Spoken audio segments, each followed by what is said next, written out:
Tudo bem? Estamos aqui hoje para falar mais um pouquinho sobre o processo de saúde e doença, que faz parte da disciplina de saúde coletiva 1, que está lá no módulo 1, tá, da plataforma Moodle.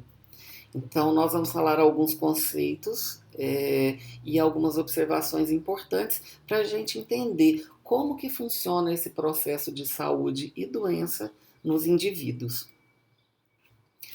Então aqui a gente fala a definição, né, que está mais atualizada. Então o processo de saúde e doença durante muito tempo ele predominou, né, o entendimento de que saúde era sinônimo de ausência de doenças físicas e mentais. Certo? Então, assim, os serviços de saúde privilegiam a sua organização à atenção médica curativa, tá? Então, quando era denominado de ausência de problemas físicos e mentais.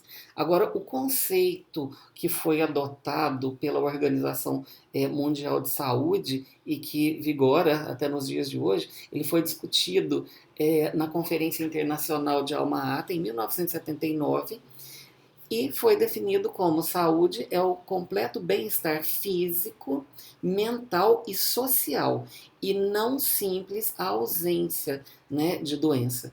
Então é um bem-estar completo, tanto físico, mental e social. Antigamente tínhamos outros modelos biológicos de processo saúde e doença. Certo? Então a gente vai entender melhor como que foi essa evolução. Então os conceitos mais antigos, né, surgiram aí através da concepção mágica e sobrenatural da doença, né, da saúde-doença. Então o que que era isso, né? Esse conceito mágico e sobrenatural que causava doença nos indivíduos. A doença era como resultado de uma obra de demônios e espíritos malignos, né? Então, os agentes de saúde, nesse caso, não existiam médicos, nem profissionais de saúde, nem enfermeiros, etc. Então, eram os feiticeiros, curandeiros, sacerdotes, né? Então, eles curavam as pessoas através de chás, de ervas, de oferendas, né? E por aí vai. Então, essa era a concepção mágica, né, que as pessoas acreditavam que as doenças elas apareciam dessa forma. E com o passar do tempo veio a concepção empírica de saúde e da doença, né? Os maus ares, os gases. O que quer dizer concepção empírica? É o que não tem embasamento científico, certo? Então, tudo que não tem embasamento científico é chamado de empírico, né? A gente acredita que acontece daquela forma, mas não sabe comprovar. Então, esses maus ares e gases, eles eram provenientes da natureza, seriam a causa do desequilíbrio, né? O homem que provoca doença. Então, poderia acontecer a doença através, né, desse desequilíbrio entre o homem e a natureza.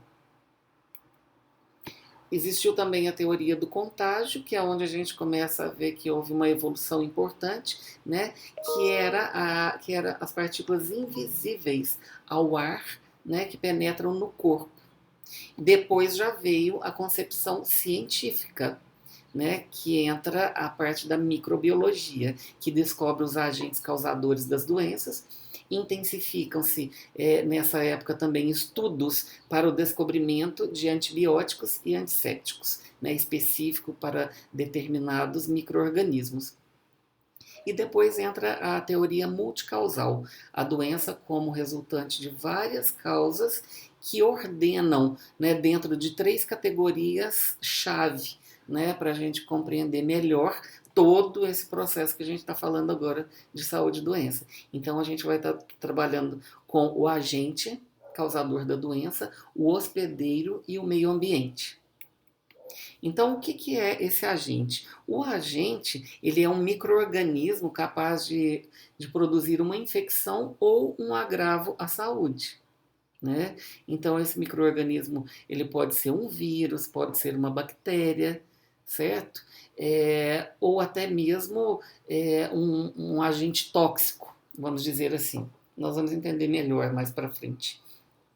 Então, nós temos o agente, que é o que causa a doença, nós temos o hospedeiro, que é quem hospeda esse micro-organismo, né, ou se contamina, né, com determinada substância. É todo e qualquer ser vivo, né, que abrigue um agente em seu organismo. Quando a gente fala de micro-organismos, né, aí vai ser esse agente. Agora, nós temos também o meio ambiente, que é o meio pelo qual o micro-organismo é transmitido, né, ao hospedeiro, que entra, pode ser por sangue, pode ser por sêmen, né, ar, água, pelo solo, entre outros, certo? Então, um exemplo que a gente pode dar seria um vírus da hepatite B, vamos supor, seria o agente, né? Os fatores, né, do meio seria um contato com sangue ou com sêmen para se contaminar. E o hospedeiro, geralmente o hospedeiro é o que vai desenvolver a doença ou não. Se o hospedeiro, né, pode ser uma pessoa não vacinada, ele desenvolve a doença. Né? Não obrigatoriamente, mas quando ele tem uma suscetibilidade, aí ele está mais, né, vulnerável a desenvolver a doença. Se é um hospedeiro, por exemplo, uma pessoa que está vacinada contra a hepatite B, então ela já não vai desenvolver a doença causada por esse micro-organismo. Da mesma forma que a gente pode dar um exemplo do que estamos vivendo nos dias de hoje, que é através do coronavírus, né? Da pandemia do coronavírus. Então, nós temos o agente, que é o coronavírus, nós temos o hospedeiro, que é o homem, e nós temos o meio ambiente, que é o ar, por onde é disseminado, né, esse vírus. Então, se nós tivéssemos a vacina, os hospedeiros, né, as pessoas, elas provavelmente não seriam contaminadas, né? Então, a nossa preocupação maior hoje em dia é com a criação de uma vacina para a gente poder imunizar as pessoas para que elas não desenvolvam as formas graves, né, dessa doença, que é a Covid-19. Nós temos aqui também o modelo de determinação social do processo, né, de saúde processo de saúde e doença. Então, o que a gente pode falar sobre isso, né? É a interação do homem com os ambientes físicos e sociais, né? Que é o relacionamento com outros homens, condições de trabalho, certo? Então, todos os agentes infecciosos, eles possuem propriedades, né, que ajudam a determinar a ocorrência da doença. O que seria isso, né? Então, assim, a gente está falando aqui de relacionamento de uma pessoa com outra. Então, nesse momento que a gente está vivendo, pegando o exemplo ali da Covid-19, né? Então, a forma com que a gente se relaciona pode ser um fator agravante para a disseminação da doença. Certo? Então, condições de trabalho, por exemplo, igual agora nós não estamos, né, no ambiente das escolas, justamente por conta de aglomeração. Então, identificam-se para cada um desses micro-organismos, certo? Então, cada micro-organismo ele tem uma característica diferente de contaminação, de forma de transmissão, certo? Então, são mecanismos que permitem deter a sua disseminação. Então, o que a gente está procurando deter agora para não disseminar? Né? É não aglomerar, né? Evitar contato direto com outras pessoas e usar equipamentos de proteção, né, para que a gente não dissemine esse micro-organismo e que também proteja outras pessoas e não nos contaminemos, certo? Então, um esquema que facilita a compreensão desses mecanismos é chamada de cadeia de transmissão de doenças, também chamada de cadeia epidemiológica, ou cadeia de infecção, cujos elos dessa cadeia, tá, representam pontos importantes no processo de determinação dessas doenças. Então, cada doença ela tem uma característica diferente, mas a gente deve compreender através da cadeia epidemiológica. Então, aqui a gente pode ver o seguinte, deixa eu mudar a câmera aqui que está atrapalhando. O agente causal, que é o número 1, tá? A gente vai guardar bastante esses elementos aqui, porque eles são de fundamentais importância, tá? De fundamental importância para a gente compreender essa cadeia epidemiológica. Ela vai servir para qualquer tipo de doença. Então, nós temos um, que é o agente causal específico, né? Então, qual que é aquele micro-organismo, né? O que vai causar aquela doença? Então, é uma bactéria, é um vírus, né? É um fungo, entre outros, né? Então, nós temos o agente causal. Nós temos o reservatório, que é um homem ou um animal que abriga, né, o agente causador, né, dessa doença, apresentando ou não a doença, certo? Então ele vai apresentar essa doença ou não devido à susceptibilidade. Se ele está imunizado, ele com uma vacina, né, para determinado micro-organismo, ele pode até não desenvolver a doença, certo? Agora, se ele é uma pessoa que tem alguma susceptibilidade, que a gente vai falar a seguir, então uma susceptibilidade maior, então ele tem mais propensão a desenvolver essa determinada doença. Nós temos o item 3, que é a porta de saída, tá? Que é o local por onde o agente causador, né, é eliminado pela boca, nariz, aparelho digestivo, etc. Nós temos, então, o número 4 aqui, que é o modo de transmissão, de maneira com o agente, né? Então, a forma de transmissão é a maneira como esse agente causador da doença ele passa, né, do doente para o sadio. É um novo hospedeiro. Né? Então, uma pessoa doente, ela vai transmitir, né, essa doença para outra pessoa. Então, é a forma de transmissão. Desculpa. Então, nós temos a porta de entrada para o novo hospedeiro. É o local por onde o agente causador entra para o organismo. Né? Então, por exemplo, pegando ainda o que a gente estava falando agora do coronavírus, né? Então, qual que seria a porta de entrada? Né? É através de vias respiratórias. Então, se eu entrar em contato com uma pessoa que esteja doente, então eu vou adquirir aquele micro-organismo através de vias respiratórias. Né, através de aerossóis, que são partículas minúsculas, né, de gotículas, né, da saliva que carregam esses micro-organismos. Então, se eu não tiver uma proteção facial, tipo máscara, né, e também aquelas proteções, né, diferenciadas acrílicas, a gente pode estar nos contaminando. Então, essa que é a forma de porta de entrada, né, que a gente fala. Então, a porta de entrada seria o local por onde esse agente causador entra para o micro-organismo. E, por último, a susceptibilidade, que é a capacidade de um novo hospedeiro, né, enfrentar o agente causador, o que resulta ou não na ocorrência de determinada doença. Então, por exemplo, se eu tiver com o meu sistema imunológico baixo, eu posso ficar gripado. Eu posso adquirir uma gripe por um Haemophilus influenza comum, né? Ou se não, até mesmo Covid. Porque o sistema imunológico baixo, eu não vou ter células de defesa capazes de combater aquele micro-organismo que eu entrei em contato. Então, eu vou ser o quê? Um indivíduo, né, com uma susceptibilidade maior para desenvolver aquela determinada doença.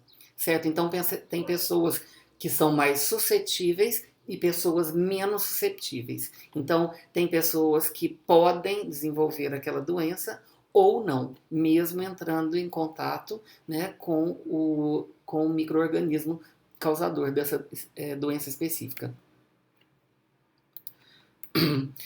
Então, aqui nós estamos mostrando uma corrente, né, com um elo quebrado. Essa é a cadeia de transmissão, né, das doenças. Então, aqui a gente tem que levar em consideração que, se rompermos elos dessa cadeia de transmissão, nós vamos poder controlar, né, a disseminação dessa determinada doença. Então, aqui tem uma figura que exemplifica melhor. São aqueles itens que nós acabamos de falar: o agente, o reservatório, a porta de saída, o modo de transmissão, a porta de entrada e a susceptibilidade, né, desse determinado indivíduo, do hospedeiro também, podemos dizer assim. Então, se eu quebrar elos dessa cadeia de transmissão, então eu vou evitar com que essa doença se propague, certo? Então, por exemplo, se a gente fala da susceptibilidade, se eu tivesse uma vacina, esse elo, né, seria rompido. Então, a gente acaba com essa cadeia de transmissão da doença, se as pessoas estiverem vacinadas. Se eu tiver protegido, né, então a porta de saída aqui, se eu tiver protegido e a outra pessoa também estiver protegida, então a gente elimina, né, elos dessa cadeia e evita com que a doença se propague. Certo? O modo de transmissão, né? Se a gente evita, por exemplo, aglomerações, locais onde tem muitas pessoas, né? E que as pessoas não estão se protegendo, então aí se a gente evitar esses locais, então a gente vai estar quebrando esse elo, fragilizando essa cadeia epidemiológica e assim a gente vai fazer com que o vírus não circule. Certo? Então, eu estou citando o exemplo do vírus, mas, né, do vírus da Covid, mas essa cadeia epidemiológica serve para todos os micro-organismos, né, causadores de outras doenças, certo? Então, a gente tem que ter isso aqui em mente, sempre que a gente imagina uma doença, porque aí a gente vai sempre que a gente for trabalhar com uma determinada doença, porque aí você encerra o ciclo dela.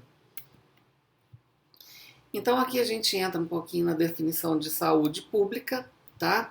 A disciplina é saúde coletiva, também chamada de saúde pública, certo? A definição é saúde pública é o campo do conhecimento e atividades que têm por objetivo a promoção, proteção e recuperação da saúde da comunidade. Tá? Então, quando a gente fala de saúde coletiva, nós estamos falando no coletivo, na comunidade em geral. Então, é questão também de identificar e elevar os níveis de saúde da comunidade através de medidas de alcance coletivo, da motivação e participação ativa da população e da organização de seus recursos, né? Assim como algumas práticas para conservar a saúde, impedindo a instalação da doença. Então, como que a gente trabalha diretamente com a comunidade, né? Quem está trabalhando com saúde coletiva tem que ter esse pensamento coletivo. Então, a gente vai ver como que uma doença está se propagando e, através disso, a gente vai ter que trabalhar com a promoção, proteção e recuperação da saúde desses indivíduos. Então, através de políticas públicas, né, para o enfrentamento dessas determinadas doenças. Então, a saúde pública, ela visa, né, principalmente a proteção, a promoção, proteção e recuperação da saúde. Outros conceitos aqui que são importantes também, a atenção básica da saúde, né? Atenção primária da saúde também chamada. Então, a atenção primária básica caracteriza-se por um conjunto de ações de saúde no âmbito individual e coletivo, né? Que abrangem a promoção e a proteção da saúde. Né, também a prevenção de agravos, diagnóstico, tratamento e reabilitação e a manutenção da saúde.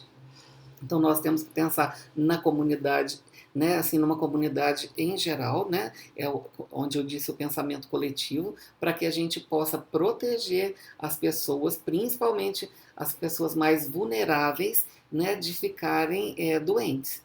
Então, tudo isso que nós estamos falando agora, nós estamos vivendo neste momento de pandemia, então a gente já pode ter em mente, né, o que está sendo feito de uma forma assim coletiva para que as pessoas, né, se protejam, né, e não fiquem doentes, que não manifestem, né, a doença Covid-19. Então a gente vê aí que temos a paralisação das aulas, que não estão tendo mais assim festas, né, que estamos evitando, certo? Problemas desse tipo para que o vírus não se propague e as pessoas fiquem doentes. Aqui nós temos algumas características importantes de saúde pública, né, que é a atuação intersetorial e multidisciplinar. Como eu disse, em outros momentos, a saúde coletiva ela é uma disciplina que ela não é específica da área de saúde. Né? A saúde coletiva ela envolve muitas áreas, não só para profissionais da área de saúde, entre outras. Né? Então a gente fala que a atuação da saúde pública, né, da saúde coletiva, ela é intersetorial e multidisciplinar. Por que ela é intersetorial e multidisciplinar? Sua atenção não se reduz ao denominado setor saúde. Então, quando a gente fala de intersetorial, a gente precisa de setores da saúde, né? A gente vai ter que envolver setores do trabalho, certo? Entre outros. Nós precisamos das políticas públicas, né, para trabalhar com a saúde coletiva. Então, não é especificamente só da área de saúde que a gente tem que falar.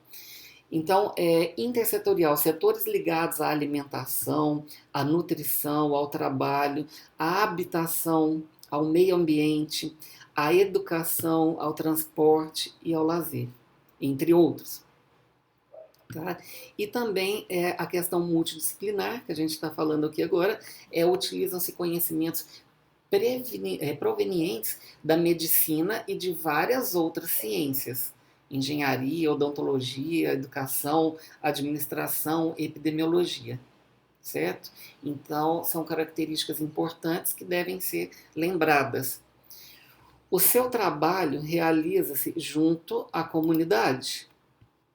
Então, atua de forma integral junto a essa comunidade, ou seja, sem a separação, sem a separação entre medicina preventiva e curativa, certo? Então não tem essa separação. Então a gente vai ver o que pode ser prevenível e o que vai ser, né, de forma curativa em determinada situação que a gente estiver vivendo, né, que depender da ciência, né, da saúde coletiva. Por se tratar de ações ligadas à comunidade, tem naturalmente uma ação maior na promoção e proteção da saúde. A gente sempre repete, né, essas palavras, elas são muito importantes. Promoção e proteção e também a reabilitação, né, da saúde. Tem como características da ação a motivação da população. Certo? Então, é importante que quando a gente está vivendo algum tipo de agravo, algum problema, né, de saúde pública, então a população ela deve se incorporar nessas medidas de proteção para que todos, né, tenham o mesmo benefício. Então, não é necessariamente sinônimo, né, de ação governamental. Podendo ser executada por iniciativas privadas e ONGs também, certo? Então, a gente pode perceber que não é necessário somente ações políticas. Logicamente que a política, ela, quando se envolve, né, de uma forma positiva, tudo dá certo, tá? Então, a gente tem que pensar que a saúde coletiva tem que envolver essas outras áreas e que as ações governamentais são de extrema importância para a melhoria da qualidade de vida das pessoas que estão envolvidas. Então, aqui, como a gente vem falando, né, olha, das definições de promoção, proteção, recuperação e reabilitação da saúde, então vamos entender melhor esses conceitos aí.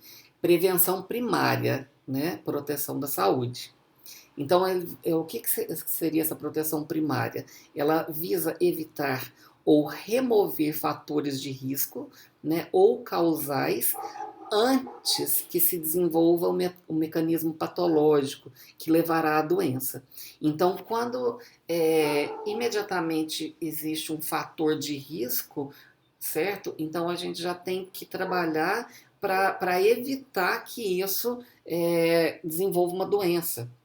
Certo? Então, por exemplo, se a gente volta na questão da Covid, né? Então, se nós tivermos conhecimento prévio de como que é uma pandemia, de como que é a forma de transmissão de determinados vírus respiratórios, né? Então, a gente tem como já articular o setor de saúde juntamente com outros setores interligados, né, e já fazer uma prevenção primária para evitar que esse problema alastre.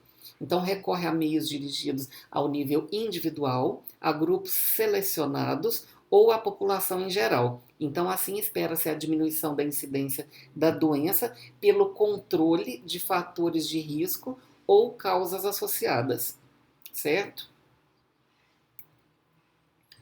Como exemplo desse tipo de prevenção, nós temos o quê? A imunização, né, como contra algumas doenças infecto-contagiosas, certo? Ainda tem muita questão de fake news envolvida com imunização, tá? A gente tem que ficar atento, porque as vacinas, elas são totalmente importantes para que a gente não desenvolva doenças. Então, nós não estamos falando só da Covid. Olha a luta que nós estamos, assim, para que surjam vacinas para que a gente não adoeça, né? E ainda tem pessoas que são contra a vacinação. Então, nós estamos percebendo também que, nesse momento, está havendo um alto índice de sarampo devido ao baixo índice de pessoas que foram vacinadas. Então, a doença está voltando, porque o sarampo ele estava erradicado. Então, diminui a quantidade de pessoas que tomam a vacina e aí a doença volta, certo? Então, a vacinação era de extrema importância e mais para frente a gente vai estar falando especificamente sobre esse assunto de imunização e vacinas em geral. O uso de preservativos para a prevenção de doenças sexualmente transmissíveis, né, é um outro exemplo, né, característico. O uso de seringas descartáveis pelos tóxico-dependentes para prevenir infecções como HIV e hepatites, certo? No momento, o uso das máscaras, né, que é o que a gente está usando, a lavagem das mãos. Então, tudo isso são meios de prevenção para determinadas doenças. Então, a nível de prevenção primária, né, que a gente falou. Agora, a prevenção secundária, né, que é a recuperação da saúde. Então, o que seria essa prevenção secundária? Corresponde à detecção precoce de problemas de saúde em indivíduos presumidamente doentes, mas assintomáticos para a situação em estudo. Tá? Então a gente imagina que a pessoa está doente, mas que esteja assintomática. Então pretende-se ainda que haja uma aplicação imediata de medidas apropriadas, né, com vista ao rápido restabelecimento da saúde, ou pelo menos um acompanhamento favorável da evolução da situação, com cura e ou redução das consequências mais importantes dessa determinada doença. O que isso quer dizer, então, uma prevenção secundária? É que a gente suspeita que o indivíduo está doente, né, ou que possa desenvolver uma doença, então, com isso, a gente deixa ele em observação e já com uma estrutura assim pronta para que se ele desenvolva a determinada doença, ele já possa ser melhor tratado. Então, a gente, se voltar no exemplo da Covid, então, por exemplo, pessoas que viajavam, né, que viajaram de um país para o outro. Então, eles ficam em quarentena, em observação, né, mais ou menos por 14 dias, para ver se vão desenvolver a doença ou não, mas estão ali sendo observados. Então, isso seria uma prevenção secundária, certo? Temos exemplos como rastreios de outros exemplos, né, de outros problemas, rastreio de cancros, né, de colo de útero, da mama, próstata, cólon, reto, né, do reto também, rastreio da vigilância da pressão arterial, glicemia ou dislipidemia. Então, são vários problemas que a gente pode estar rastreando para que os indivíduos não compliquem a situação. Então, temos aí diabéticos que podem estar descompensados ou não. Se ele tiver uma glicemia normal e manter um parâmetro, né, ideal da glicemia, ele vai ter um controle, né, assim, uma sobrevida, né, boa. Ele não vai ter complicações devido à diabetes. A mesma coisa para a pressão arterial, né, entre outros. Então, são esses alguns exemplos. Qualquer outro tipo de questionamento que vocês quiserem fazer, pode deixar lá no final de cada módulo, né, no chat de perguntas que a gente tem lá na plataforma Moodle. E por fim, a prevenção terciária, que é a reabilitação da saúde também. Esse tipo de prevenção tem como objetivos eliminar a progressão da doença, tá? Evitar ou diminuir as consequências ou complicações da doença, como as insuficiências, incapacidades, sequelas, sofrimento ou ansiedade, morte precoce, e promover a adaptação do doente às consequências, né, inevitáveis, situações incuráveis. Então, essa prevenção terciária é o que nós estamos vivendo agora com a situação da Covid-19. Tá? Então, aqui, por fim, prevenir recorrências, né, da doença, caso essa doença, né, ela possa, caso esse indivíduo possa se contaminar novamente, ou seja, controlá-la e estabilizá-la. Para atingir esses objetivos, é frequente e necessária a intervenção associada da medicina preventiva e da medicina curativa. Por isso que a gente está falando, né, dessas ações primárias, secundárias e terciárias.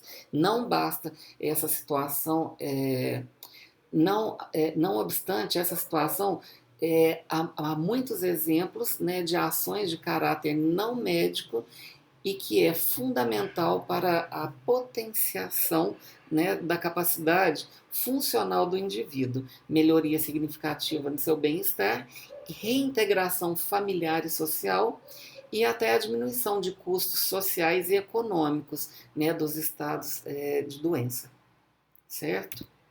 Então, aqui, realização de sessões formativo-educativas nas escolas e locais de trabalho para eliminar atitudes fóbicas, né, em relação a indivíduos soropositivos pelo HIV, entre outras doenças, né? Então, isso aqui serve de exemplo. Então, a gente tem que, principalmente nós, né, da área de saúde, vocês que estão, que estão entrando agora, vocês têm que ser pessoas que disseminam, né, essas informações educativas, para que as outras fiquem sabendo da forma correta de agir em determinadas situações. Aqui nós temos então a reintegração de trabalhadores na empresa que por algum motivo de incapacidade pós-traumática, sequelas, politraumatismo, etc., não possam voltar a realizar o mesmo tipo de atividades. Então, pode ser que essa pessoa realize outros trabalhos, ela fica né, em outros setores, mas que continue trabalhando, né, em determinada empresa, né, entre outros. Então, isso são situações em que a gente deve observar para poder reintegrar, né, essas pessoas aí nas suas atividades cotidianas, né, do dia a dia. Então, outras coisas que são importantes também que a gente tem que lembrar são as medidas de profilaxia e controle ligadas ao processo saúde-doença. O que seriam essas medidas de profilaxia e controle? Né? Então, de acordo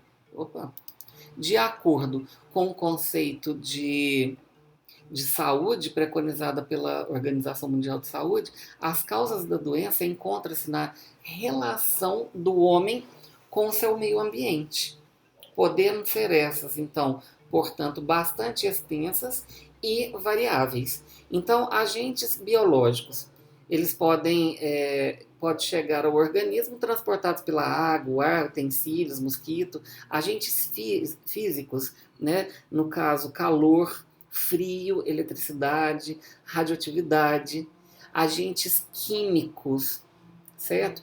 Podem contaminar a água, sair daqui um pouquinho, podem contaminar a água, o ar, os alimentos, causando danos ao organismo e o ambiente, iluminação, má ventilação, ruídos. Então, tudo isso pode causar problemas de saúde, tá? Não só doenças, como agravos à saúde. Então, nós temos essas duas categorias, né? Que são doenças mesmo e que são agravos, certo? Então, o que eu poderia citar? Um problema de iluminação. Então, a pessoa se ela trabalha no meio ambiente onde a iluminação é muito ruim, ela pode ter problemas de vista, né? Ela pode ter problemas na visão. Ela trabalha num local onde a ventilação é ruim e pode ter também poeira em excesso, ou se não algum outro tipo pó de carvão, pó de amianto. Então ele desenvolveu uma determinada doença, certo? Então nós temos, né, lá atrás nós falamos de agente, mas aqui nós temos agentes biológicos, físicos, químicos, né? E por aí vai. Outros fatores que são importantes também é a alimentação, a ignorância, o analfabetismo, a miséria, a habitação inadequada, né? A falta de lazer, tensão, preocupações da vida. Olha como que isso tudo são fatores assim coletivos e que a gente tem que estar atento. Então, nós da enfermagem, nós não podemos pensar só no, né, não digo só da enfermagem, nós profissionais de saúde, não podemos pensar que o nosso trabalho é desenvolvido só no hospital. Nós temos a atenção primária. Então, nós temos que tomar conta, né, dos problemas ali da comunidade que a gente trabalha. Então a gente tem que ver como que essas pessoas elas se alimentam, qual que é o índice de conhecimento dessas pessoas, né? Será que elas têm estudo ou não, certo? Se onde que elas moram, né? Então elas têm lazer, certo? Então a gente tem que preocupar esse pensamento coletivo, a gente tem que ter isso em mente. Então, como que essas pessoas vivem? Será que elas estão suscetíveis a alguma doença? Certo? Então, dessa forma, as medidas ligadas à profilaxia e controle da saúde são extremamente amplas, necessitando, portanto, de um efetivo compromisso de todos para a sua conquista. Então, nesse contexto, podemos citar algumas medidas gerais de importância. Por exemplo, a proteção pessoal, né, que engloba o cuidado, a preservação com o corpo, bem como a manutenção da saúde mental. Então, são exemplos dessas medidas: o banho, cuidado com os dentes, né, uma boa alimentação, imunização, lazer, atividades de relaxamento, cuidado no uso de medicações, certo? Cuidados ligados à prática sexual, cuidados relacionados também à prática profissional, uso de EPIs, entre outros. Então, ultimamente nós estamos tendo perdas muito grandes nas políticas sociais, que é um tema que a gente vai abordar no módulo 2 e que vocês vão entender melhor como que funciona isso. Então, aqui na disciplina de saúde coletiva 1, vocês já devem estar percebendo que tem muitos fatores políticos, tanto políticos da área de saúde, quanto de políticas sociais que são envolvidas nessas questões, né, e que estão ali embutidas no processo de saúde e doença, que são de extrema importância. Né? Então a gente vai ver muito essas questões né, de políticas sociais, certo? Aqui nós temos investimentos na área de saúde de meio ambiente, que é de fundamental importância também. Então, a fixação do homem em qualquer região, ela está intimamente vinculada à disponibilidade quantitativa e qualitativa da energia necessária à sua subsistência. Né? Então, luz solar, ar, água e alimento. Como resultado dessa utilização, temos diversos tipos de resíduos, entre os quais predominam o esgoto e o lixo. Uma preocupação social muito grande. Né? Então, medidas ligadas ao saneamento e ao meio ambiente. Saneamento básico é a condição essencial para um bem-estar do ser humano, né? Oferecendo situações de produtividade e melhor atuação na vida em sociedade. Nós, assim, pelo menos eu vi algumas pessoas, né, que estão passando por situações onde estão tendo falta de água, né, e nesse momento da pandemia a gente pede, né, para que as pessoas lavem as mãos constantemente, né, tome banho, faça uma higienização, né, lavar as roupas, tudo. Então, como que essas pessoas vão se prevenir da doença, sendo que elas não têm a condição mínima, que é uma água encanada, né, que está faltando água. Então, vocês estão vendo como que essas medidas ligadas ao saneamento e ao meio ambiente influenciam no processo de saúde e doença? Então, pode-se definir saneamento junto à Organização Mundial de Saúde, opa, como sendo o controle de todos os fatores do meio físico do homem, que exerce ou pode exercer efeito nocivo sobre o seu bem-estar físico, mental e social, certo? Então, para finalizar, eu trouxe algumas imagens aqui que a gente pode refletir um pouco, né? Os problemas de queimada que nós estamos tendo, né? Os problemas de desigualdade social, né? Então, olha só, aqui do lado nós temos na mesma imagem, né? Nós temos aqui prédios, né? E aqui ao lado é uma favela. Essa imagem é bem conhecida, né? Então aqui de um outro ângulo, olha o nível desse edifício, né? Com quadra, piscina, e aqui uma separação, né? Bem nítida, onde mostra toda uma subsistência, né? Nós temos então as questões políticas, né, que nós estamos vivendo, né, que todos estão assim observando os nossos ganhos e perdas em relação às políticas sociais, às políticas de saúde, às políticas de educação, né? Nós temos como consequência um desmatamento, né, quando a gente ainda fala aqui desse problema de queimadas, né, de outros setores advindos da nossa política, né? Então nós temos a questão de desmatamento, nós temos a questão de mortalidade de animais, certo? Nós temos aqui a educação, que ela está doente, e nós temos também a saúde, que ela está precisando também de, vamos dizer, de uma enfermaria nesse momento, né? Então são muitos fatores que contribuem para o processo de saúde e doença, certo? Então, fica aí essas imagens para a reflexão de vocês e espero que tenham gostado da aula. Qualquer dúvida, pode colocar suas perguntas, né, ou questionamentos lá no Moodle, tá? No fórum de dúvidas, que a gente vai falando. Tá? Tenha todos uma boa semana e até o próximo encontro. Um abraço.